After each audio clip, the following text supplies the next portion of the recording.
EVM वरून सत्ताधारी आणि विरोधकांमध्ये रणकंदन सुरू आहे। वायकरांपेक्षा 650 मतं जास्त मिळाल्याचा ठाकरेंच्या सेनेचा दावा आहे। ठाकरेंची शिवसेना कीर्तिकरांसाठी कोर्टाची लढाई लढणार आहे। उत्तर पश्चिम मुंबई लोकसभा निवडणुकीच्या निकालाची लढाई आता कोर्टात लढली जाणार आहे। शिवसेना उद्धव बाळासाहेब ठाकरे पक्षाने उत्तर पश्चिमच्या निकालाला कोर्टात आव्हान देणार असल्याची या दरम्यान माहिती दिली।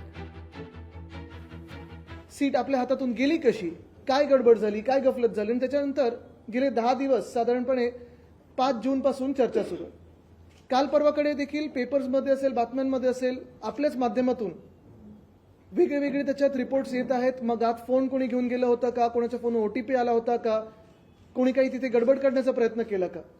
आपल्या सर्वांना माहिती आहे की हे सगळे विषय घेऊन कोर्टाची लढाई तर सुरू होणारच आहे, कारण ही सीट आम्ही जिंकलेलो आहोत, हक्काची आहे।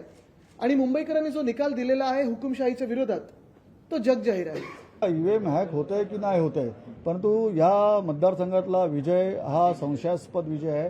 त्या संशयास्पद विजयाला अनेक कारणं आहेत, अनेक त्याच्या काही गोष्टी आहेत। त्या गोष्टी आम्ही आमच्या इलेक्शन पिटिशनमध्ये आम्ही घेणार आहोत। परंतु आज पक्षाने निर्णय घेतला की आपण ह्या ठिकाणी प्रेस घेऊया आणि त्या प्रेसच्या माध्यमातून आपण काही मुद्दे लोकांच्या समोर मांडूया। त्या पद्धतीने आज मांडण्यात आलेले आहेत।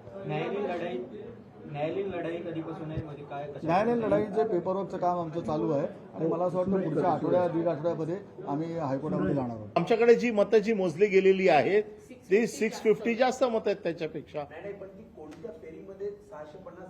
आता ही 650 ही कुठल्या फेरीमध्ये कळणार नाही ना, ही ओव्हरऑल 19व्या फेरी ते 23-24वी फेरी ह्याच्या मधला हा हिशोबाचा डिफरन्स आहे।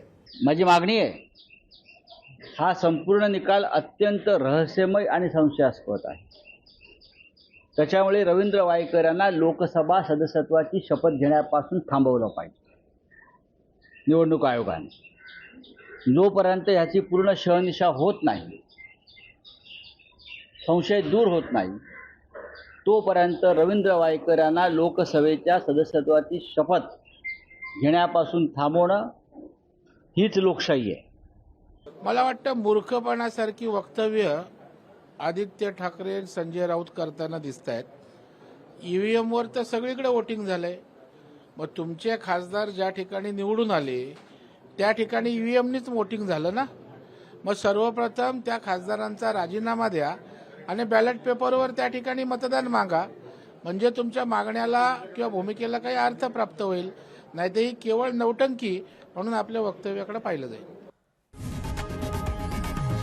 लोकशाही मराठी ऐका, पहा, जागरूक रहा।